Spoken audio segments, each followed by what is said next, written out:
Hello दोस्तों, planet two classes 2.0 में आपका स्वागत है। आज हम पढ़ेंगे क्लास 10 का साइंस और ये क्वेश्चन बैंक का क्वेश्चन लिया गया है। ठीक है, ये इतना महत्वपूर्ण है कि पिछले 5 वर्षों से धड़ाधड़ पूछा जा रहा है। तो चलिए शुरू करते हैं। आपका पहला क्वेश्चन है और पहला क्वेश्चन में पूछ रहा है कि किस दर्पण की फोकस दूरी वक्र जो दूरी है ऋणात्मक होती है। तो किस दर्पण की फोकस दूरी ऋणात्मक होती है? तो अवतल दर्पण की। और ये याद रखिएगा कि अवतल दर्पण की फोकस दूरी हमेशा ऋणात्मक होती है। ठीक है ना। तो उसके बाद है क्वेश्चन नंबर 2 और क्वेश्चन नंबर 2 में पूछ रहा है कि नंबर 2 में है कि दर्पण की फोकस दूरी और वक्रता त्रिज्या में क्या संबंध है। तो ये देखिए, फोकस दूरी होता है एफ से सूचित किया जाता है, फोकस दूरी एफ से सूचित किया जाता है और आर से वक्रता त्रिज्या होता है। दोनों आप याद रखिएगा, संकेत भी। और जब भी पूछेगा कि फोकस दूरी और वक्रता त्रिज्या में संबंध, तो एफ बराबर फार्मूला याद रखिएगा आर बटा में 2 होता है। और इसको घुमाकर भी पूछता है, कभी दे देगा कि आर बराबर 2f, तो जो होता है वक्रता त्रिज्या फोकस दूरी के दोगुनी होता है। तो ये आप याद रखिएगा। तो इस प्रकार आपका ऑप्शन नंबर बी 200% सही हो जाएगा। चलिए, उसके बाद है क्वेश्चन नंबर 3 और क्वेश्चन नंबर 3 में पूछ रहा है समान दृष्टि के लिए स्पष्ट न्यूनतम दूरी है। देखिए, स्पष्ट न्यूनतम दूरी पूछेगा यानी कम दूरी, तो होता है आपका 25 सेंटीमीटर। ऑप्शन नंबर बी इसका 100% सही हो जाएगा। उसके बाद है क्वेश्चन नंबर 4 और क्वेश्चन नंबर 4 में पूछ रहा है श्वेत प्रकाश का कौन सा रंग यानी वर्ण, ठीक है, प्रकाश का श्वेत प्रकाश का कौन सा रंग किसी प्रिज्म से गुजरने के पश्चात सबसे कम झुका रहता है। तो देखिए, जो लाल कलर होता है, लाल रंग, ठीक है, वो हमेशा कम झुका रहता है। जब ज़्यादा झुकने की बात करेगा तो बैगनी होता है। जब ही पूछेगा कि कम झुका रहेगा तो बी सी हो जाएगा यानी लाल। ऑप्शन नंबर सी इसका 200% सही हो जाएगा। उसके बाद है क्वेश्चन नंबर 5 और 5 में कह रहा है कि मानव आँख की रेटिना द्वारा बनाई गई छवि होती है। आपका ऑप्शन दिया है आभासी या सीधा, वास्तविक और उल्टा, आभासी और उल्टा, या हो जाएगा वास्तविक और सीधा। तो ये आप कमेंट में इसका आंसर दे दीजिएगा, हम बता रहे हैं उसके बाद। तो इसका बिल्कुल सही हो जाएगा वास्तविक और उल्टा। जो मानव आँख की रेटिना द्वारा बनाई गई छवि होती है वास्तविक और उल्टा होता है। तो ऑप्शन नंबर बी इसका 100% सही हो जाएगा। उसके बाद है क्वेश्चन नंबर 6 और क्वेश्चन नंबर 6 में पूछ रहा है आकाश का रंग नीला प्रतीत होता है। किस कारण से आकाश का रंग नीला प्रतीत होता है? तो आप बता देंगे। जो ही नीला प्रतीत कहेगा तो देखिए, जो प्रकाश का वर्ण विक्षेपण होता है प्रकिंडन, ठीक है, प्रकाश का प्रकिंडन के कारण क्या होता है कि आकाश का जो रंग है नीला दिखाई देने लगता है। तो ऑप्शन नंबर बी इसका 100% सही हो जाएगा, प्रकाश के प्रकिंडन। उसके बाद है क्वेश्चन नंबर 7 और 7 में कह रहा है कि किस दर्पण से वस्तु का प्रतिबिंब बड़ा दिखाई देता है। तो कि बड़ा की बात करेगा तो अवतल होगा और ये ऋणात्मक भी होता है। तो दोनों याद रखिएगा, ये अवतल होता है और ऋणात्मक भी होता है। तो ऑप्शन नंबर बी इसका 100% सही हो जाएगा। उसके बाद है क्वेश्चन नंबर 8 और क्वेश्चन नंबर 8 में पूछ रहा है कि निम्नलिखित में कौन सा लेंस निकट दृष्टि दोष को ठीक करने के लिए उपयोग किया जाता है। तो देखिए, जो निकट दृष्टि दोष को ठीक करने के लिए कहेगा तो अवतल लेंस हो जाएगा, ठीक है। तो ऑप्शन नंबर सी इसका 100% सही हो जाएगा। और दूर दृष्टि के दोष के लिए ठीक करने के लिए कहेगा तो उत्तल हो जाएगा। तो आप दोनों तरह से याद रखिएगा। तो हम लोगों का पूछ रहा है निकट दृष्टि दोष, ऑप्शन नंबर सी हो जाएगा। उसके बाद है अगला क्वेश्चन, क्वेश्चन नंबर 9 और 9 में कह रहा है कि कौन सा उपकरण विद्युत धारा की उपस्थिति को दर्शाता है।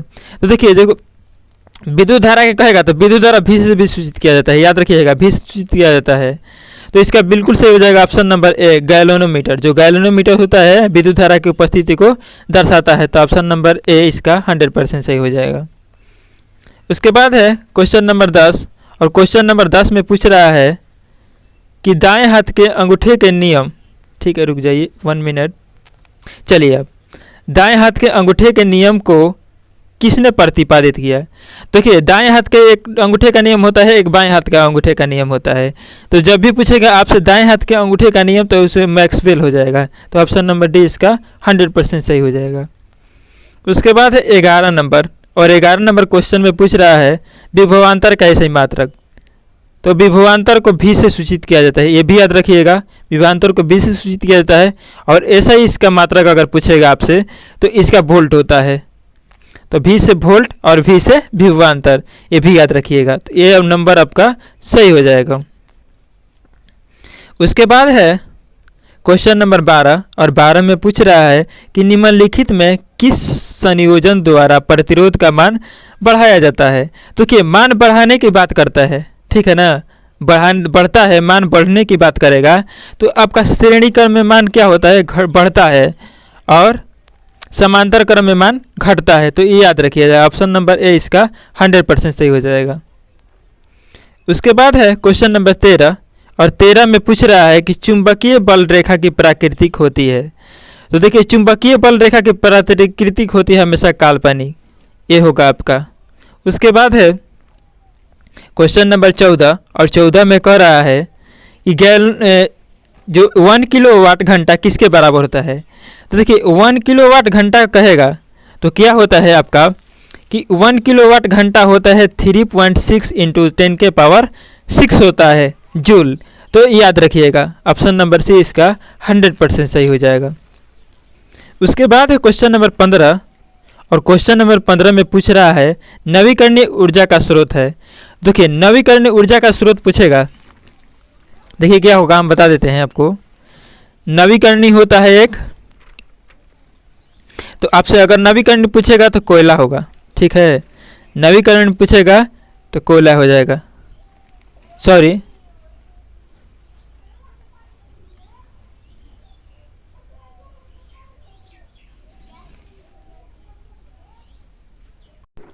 उसके बाद है आपका क्वेश्चन नंबर 15, और 15 में पूछ रहा है कि नवीकरणीय ऊर्जा का स्रोत है। तो देखिए, नवीकरणीय ऊर्जा का स्रोत पूछेगा तो सौर ऊर्जा हो जाएगा।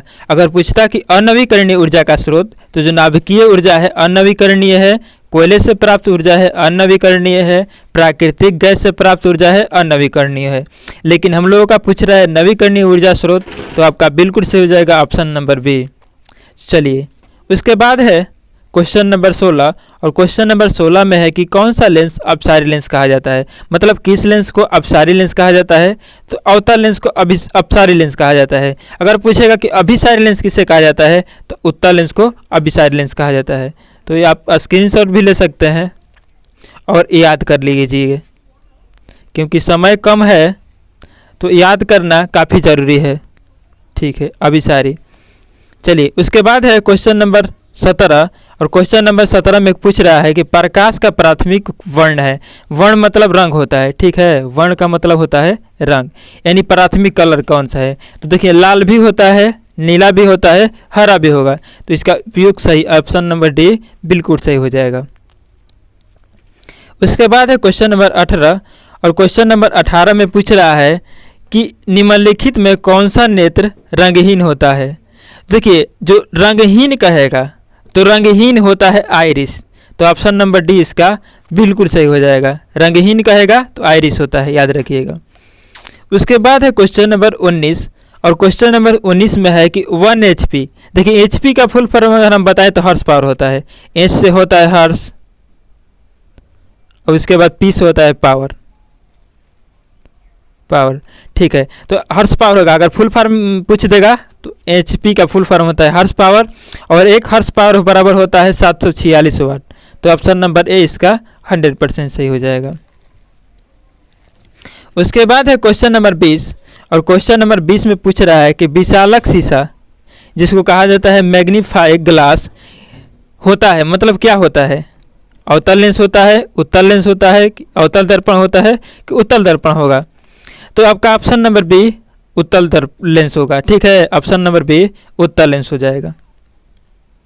उसके बाद है क्वेश्चन नंबर 21, और 21 में कह रहा है कि जब किसी चालक तार से विद्युत धारा प्रवाहित होती है तो गतिशील कण होते हैं, क्या होते हैं? परमाणु होगा, आयन होगा कि प्रोटॉन होगा कि इलेक्ट्रॉन होगा? तो आपका ऑप्शन नंबर डी इलेक्ट्रॉन होता है कि गतिशील कण होते हैं। हमेशा इलेक्ट्रॉन जो होते हैं गति करते रहते हैं, इसीलिए क्या होता है कि चालक तार से विद्युत धारा प्रभावित होती है, तो ये गतिशील कण होते हैं इलेक्ट्रॉन। ऑप्शन नंबर डी इसका 100% सही हो जाएगा। उसके बाद है क्वेश्चन नंबर 22, और 22 में कह रहे एम्पियर घंटा मात्रक है। एम्पियर घंटा किसका मात्रक है? शक्ति का, आवेग का, ऊर्जा का, इनमें से कोई नहीं। आप कमेंट में इसका आंसर दीजिएगा। तो इसका देखिए राइट आंसर हो जाएगा ऑप्शन नंबर बी, आवेश का। जो एम्पियर घंटा मात्रक है आवेश का मात्रक होता है, तो ऑप्शन नंबर बी इसका 100% सही हो जाएगा। उसके बाद है क्वेश्चन नंबर 23, और क्वेश्चन नंबर 23 में पूछ रहा है कि निम्नलिखित में कौन सा मात्रक वाट के बराबर होता है? तो देखिए वाट के बराबर अगर पूछेगा आपसे, तो वाट के बराबर जूल प्रति सेकेंड होता है। जे से जूल होता है और एस से सेकेंड होता है, तो आप याद रखिएगा, ठीक है। उसके बाद है क्वेश्चन नंबर 24, और 24 में कह रहा है कि विद्युत धारा का मात्रक है। तो कि विद्युत धारा का मात्रक होता है आपका एम्पियर, जिसे ए से सूचित किया जाता है। ए से सूचित किया जाएगा और इसका आंसर भी ए ही होगा, तो आप ऐसे भी याद रख सकते हैं। चलिए उसके बाद है क्वेश्चन नंबर 25, और 25 में कह रहा है कि ग्लोबल वार्मिंग के उत्तरदायी कौन से गैस है? देखिए ग्लोबल जो वार्मिंग है इसका अगर उत्तरदायी पूछेगा तो आपका ऑप्शन नंबर सी जो CO2 गैस है ग्लोबल वार्मिंग के लिए उत्तरदायी माना जाता है, तो ऑप्शन नंबर सी इसका 100% सही हो जाएगा। उसके बाद है क्वेश्चन नंबर 26, और क्वेश्चन नंबर 26 में पूछ रहा है कि शरीर में भोजन का पचना किस प्रकार की अभिक्रिया है? तो देखिए काफ़ी महत्वपूर्ण जो क्वेश्चन है काफ़ी महत्वपूर्ण है, ध्यान से देखिएगा। तो जो शरीर में पूछेगा भोजन का पचना, तो उपचयन अभिक्रिया हो जाएगा। ऑप्शन नंबर ए 100% सही हो जाएगा। उसके बाद है क्वेश्चन नंबर 27, और क्वेश्चन नंबर 27 में कह रहा है कि कली चूना पर जब जल डाला जाता है तो अभिक्रिया होती है। किस तरह की अभिक्रिया होगी? तो देखिए इसका ऊष्माक्षेपी होगा। जब ऊष्मा निकलता है तो उसे ऊष्माक्षेपी कहा जाता है, और जब ऊष्मा का शोषण होता है तो उसमें ऊष्मा शोषण कहा जाता है, यानी ऊष्मा शोषित कहा जाता है। तो इसका बिल्कुल सही हो जाएगा ऑप्शन नंबर ए। जब काली चूल्हा पर जल डाला जाता है तो किस प्रकार की अभिक्रिया होती है? तो ऊष्माक्षेपी। चलिए उसके बाद है क्वेश्चन नंबर 28, और क्वेश्चन नंबर 28 में है कि निम्नलिखित में से कौन सबसे अधिक अभिक्रियाशील है? देखिए जो अभिक्रियाशील मतलब जो जल्दी खराब हो जाता है, ठीक है ना। जो जल्दी खराब हो जाएगा कपर अगर बारिश में रख दीजिएगा तो क्या होता है कि उसमें तूती लगने लगते हैं, उधर वाइट करके क्या होता है कि झरने लगता है और जल्दी खराब हो जाता है, इसलिए ये ज़्यादा सक्रिय माना जाता है। तो ऑप्शन नंबर ए इसका 100% सही हो जाएगा। उसके बाद है क्वेश्चन नंबर 29, और 29 में कह रहा है कि चूना जल का रासायनिक सूत्र होगा। देखिए ये क्वेश्चन आप सबको मालूम होगा, तो इसका ऑप्शन नंबर डी 100% सही हो जाएगा, क्योंकि CaO2 चूना जल का सूत्र होता है।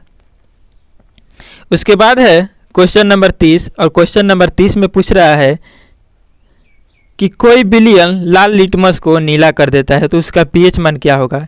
देखिए जब लाल से नीला करेगा तो क्या हो जाता है कि उसका pH मान 7 से अधिक होता है, याद रखिएगा। जब लाल से नीला करेगा तो उसके pH मान 7 से अधिक हो जाता है, तो ऑप्शन नंबर ए 100% सही हो जाएगा। अगर पूछता कि नीला से लाल कर दे रहा है यानी pH मान उसका कितना होगा, सॉरी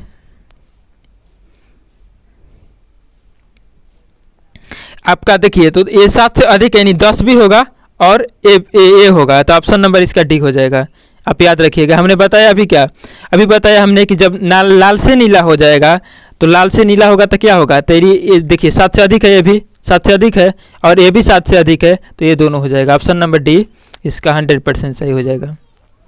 उसके बाद है क्वेश्चन नंबर 31, और क्वेश्चन नंबर 31 में है कि एल्काइन में कार्बन के बीच कितने सहसंयोजक बंधन बनते हैं? तो देखिए एल्काइन में पूछेगा तो एल्काइन में होता है 3 गो। ऑप्शन नंबर सी इसका 100% सही हो जाएगा। उसके बाद है क्वेश्चन नंबर 32, और क्वेश्चन नंबर 32 में पूछ रहा है ग्लूकोज का आणविक सूत्र होता है। देखिए ग्लूकोज का आसान होता है CH3 COOH होता है, तो यहाँ पे याद रखिएगा। ऑप्शन नंबर बी इसका 100% सही हो जाएगा। चलिए उसके बाद है क्वेश्चन नंबर 33 में है, पूछ रहा है कि उच्चवासीय अम्लों के सोडियम लवण कहलाते हैं। देखिए जो उच्चवासीय सोडियम लवण होते हैं साबुन के होते हैं, ठीक है, तो ऑप्शन नंबर ए इसका 100% सही हो जाएगा। उसके बाद है क्वेश्चन नंबर 34 और क्वेश्चन नंबर 34 में पूछ रहा है कि CHO अभिक्रियाशील मूलक को कहते हैं। CHO अभिक्रियाशील मूलक को अगर पूछेगा तो एल्डिहाइड कहा जाता है। ऑप्शन नंबर ए 100% सही हो जाएगा। क्वेश्चन को ध्यान से सुनिएगा और क्वेश्चन काफ़ी इम्पोर्टेंट है, क्योंकि ये परीक्षा की दृष्टि से बात करें तो काफ़ी महत्वपूर्ण क्वेश्चन है, जो कि बार बार बोर्ड एग्जाम में पूछा जाता है। आवर्त सारणी के किस आवर्त में बाएं से दाएं पर जाने पर परमाणुओं की त्रिज्या क्या होती है, कि क्या होती है? बाएं से जब दाएं जाएंगे तो परमाणुओं की त्रिज्या क्या होती है? इसका आवर्त सारणी में घटता है। जब बाएं से दाएं जाएंगे तो घटता है, और जब दाएं से बाएं जाएंगे तो बढ़ता है। जब भी हम बाएं से दाएं जाएंगे तो घटेगा, और दाएं से बाएं जाएंगे तो बढ़ेगा। आप याद रखिएगा, ऑप्शन नंबर ए इसका 100% सही हो जाएगा। उसके बाद है क्वेश्चन नंबर 36 और क्वेश्चन नंबर 36 में है कि निम्नलिखित में तत्वों को उनके धातु गुणों के अनुसार बढ़ते क्रम में सजाए। यहाँ पर तत्व दिए गए हैं, ठीक है, इसको क्या करना है कि सजा देना है। तो पहले क्या हो जाएगा आपका LIB, ऑप्शन नंबर बी इसका 100% सही हो जाएगा, याद रखिएगा, ठीक है। इसको अच्छे से देख लीजिएगा और हो सके तो आप स्क्रीनशॉट ले सकते हैं। उसके बाद है क्वेश्चन नंबर 27 और 27 में पूछ रहा है कि सिलिकॉन क्या है। सिलिकॉन क्या है? सिलिकॉन धातु है, अधातु है कि उपधातु है कि इनमें से कोई नहीं। क्या होगा इसके सही जवाब? तो इसका उपधातु होगा, क्योंकि जो सिलिकॉन है ये उपधातु के श्रेणी में आता है। तो ऑप्शन नंबर सी इसका 100% सही हो जाएगा। उसके बाद है क्वेश्चन नंबर 38 और 38 में पूछ रहा है कि कौन विद्युत धनात्मक है, कौन धनात्मक है। देखिए अगर धनात्मक पूछेगा तो आपका धनात्मक हो जाएगा Na, सोडियम। इसका परमाणु संख्या क्या होता है? 11 होता है। परमाणु संख्या कितना होता है? 11। तो ये आप सबको याद रखना है। 39 और 39 को देखते हैं। 39 भी काफ़ी महत्वपूर्ण क्वेश्चन है। देखिए 39 में कह रहा है कि टिहरी बांध का निर्माण किस प्रदेश में किया गया है। जो देखिए जो टिहरी बांध है ये उत्तराखंड में है। तो ऑप्शन नंबर बी इसका 100% सही हो जाएगा। उसके बाद 40 नंबर क्वेश्चन में पूछ रहा है कि निम्नलिखित में किस धातु को केरोसिन में डुबाकर रखा जाता है। तो देखिए जो सोडियम होता है इसको क्या करते हैं कि केरोसिन में डुबा कर रखते हैं। क्यों डुबा कर रखेंगे? क्योंकि अगर हम इसको नहीं डुबा कर रखेंगे तो इसमें क्या होता है कि अपने आप ही आग लग जाएगा। तो ऑप्शन नंबर बी इसका 100% सही हो जाएगा। उसके बाद है क्वेश्चन नंबर 41 है और 41 में पूछ रहा है कि अपमार्जक से बनाए जाते हैं। तो कि अपमार्जक से अगर पूछेगा आपसे तो देखिए क्या होता है कि सर्फ एक्सल भी बनाए जाते हैं, शैम्पू भी बनाए जाते हैं, इजी सर्फ भी बनाए जाते हैं। जितने गजाने वाली चीज़ है, ठीक है ना, कपड़ा धोने के लिए या नहाने के लिए यूज किया जाता है, उसमें क्या होता है कि अपमार्जक मिलाया जाता है। तो आप इस तरह भी याद रख सकते हैं और इसका बिल्कुल से हो जाएगा ऑप्शन नंबर डी। चलिए उसके बाद है क्वेश्चन नंबर 42 और क्वेश्चन नंबर 42 में पूछ रहा है कि सौर सेल में किसका उपयोग होता है। देखिए सौर सेल में अगर पूछेगा तो सौर सेल में आपका सिलिकॉन का उपयोग होता है, जो कि ये उपधातु है। सिलिकॉन जो क्या है? उपधातु है। तो ये याद रखिएगा, ठीक है, उपधातु है, इसको याद रखिएगा। तो ऑप्शन नंबर बी इसका 200% सही हो जाएगा। उसके बाद है क्वेश्चन नंबर 43 और क्वेश्चन नंबर 43 में पूछ रहा है कि निम्नलिखित में किसका उपयोग खाना बनाने वाले ईंधन के रूप में नहीं होता है। देखिए LPG जो गैस है हम लोग जानते हैं कि खाना बनाने के लिए उपयोग किया जाता है, कोयला भी उपयोग किया जाता है, बायोगैस जो लाइटरिंग में लगाया जाता है, ठीक है, उससे क्या होता है कि अपशिष्ट पदार्थों से गैस बनाकर उससे भोजन बनाया जाता है और उससे लाइन भी बनाया जाता है। लेकिन जो CNG है ये काफ़ी खतरनाक हो जाएगा। अगर हम इससे खाना बनाएंगे तो इससे खाना नहीं बनाया जाता है। तो ऑप्शन नंबर ए इसका 100% सही हो जाएगा। आप कमेंट में लिखिएगा कि LPG का फुल फॉर्म क्या होगा मैनी के साथ में। चलिए उसके बाद है क्वेश्चन नंबर 44 और 44 में पूछ रहा है कि 2Cu + O2 एरो 2CuO, ये मतलब ये क्या हो रहा है? इसमें ऑक्सीकरण हो रहा है कि अपघटन हो रहा है कि उदासीकरण हो रहा है कि विस्थापन हो रहा है। तो देखिए इसमें क्या हो जाएगा, आपका ऑक्सीकरण हो रहा है, क्योंकि ऑक्सीजन का वियोग हो रहा है ना, जो योग हो रहा है, ऑक्सीजन को जोड़ा जा रहा है, ठीक है, तो ऑक्सीकरण होगा। ऑप्शन नंबर ए 100% सही हो जाएगा। उसके बाद है क्वेश्चन नंबर 45, और क्वेश्चन नंबर 45 में पूछ रहा है कि निम्नलिखित में कौन सा समीकरण संतुलित नहीं है। तो जो समीकरण देखिए, संतुलित एक अनुमान संतुलित करने की विधियां हैं कई सारी, आपने पढ़ा होगा। तो इसमें से देख लेते हैं, दोनों पक्ष अगर जो बराबर रहेगा, दोनों पक्ष जो रहेगा बराबर रहेगा इधर से भी और इधर से भी, तो क्या होता है, वो संतुलित होता है। तो इसमें किस में बराबर है देख लेते हैं। तो आपका ऑप्शन नंबर ए में दिया है 2 गो H दिया है, इधर H भी 2 गो दिया है, Cl भी 2 गो दिया है, Cl भी, लेकिन देखिए इधर P भी नहीं दिया है। और ऑप्शन नंबर बी में क्या दिया है, ऑप्शन नंबर बी में दिया है आपका कि यहाँ पर दोस्तों इसको छोड़ देते हैं, क्योंकि ये इसमें ऑप्शन इधर उधर हो गया है, तो इसको नहीं लेते हैं। चलिए हम आपको बता देते हैं संतुलित कौन होता है, जिस समीकरण के दोनों पक्षों के जो तत्व होते हैं समान होते हैं, उसे संतुलित समीकरण कहते हैं। लेकिन ये पूछ रहा है कि नहीं है, तो नहीं क्या ले लेंगे हम लोग, आपका नहीं ये हो जाएगा, नहीं ये हो जाएगा, यहाँ पर बी होगा, ये लिख लीजिएगा। चलिए उसके बाद है क्वेश्चन नंबर 46, और क्वेश्चन नंबर 46 में पूछ रहा है कि उदासीन विलयन का पीएच मान होता है। देखिए जो उदासीन होता है उसका पीएच मान हमेशा 7 होता है। उदासीन विलयन का पीएच मान क्या होता है, 7 होता है। तो आप याद रखिएगा, ऑप्शन नंबर ए इसका 100% सही हो जाएगा। और आप कमेंट में बताइएगा अम्लीय विलयन का पीएच मान क्या होता है। उसके बाद है क्वेश्चन नंबर 47, और 47 में कह रहा है कि निम्नलिखित में कौन दुर्बल अम्ल है। देखिए दुर्बल अम्ल पूछेगा आपसे, तो इसका होता है CH3COOH होता है। ऑप्शन नंबर सी इसका 100% सही हो जाएगा। आशा करता हूँ कि आपको यह वीडियो अच्छा लगा होगा। अगर अच्छा लगा हो तो अपने दोस्तों में भेजिएगा और हमारे चैनल को सब्सक्राइब कीजिएगा। तो चलिए धन्यवाद।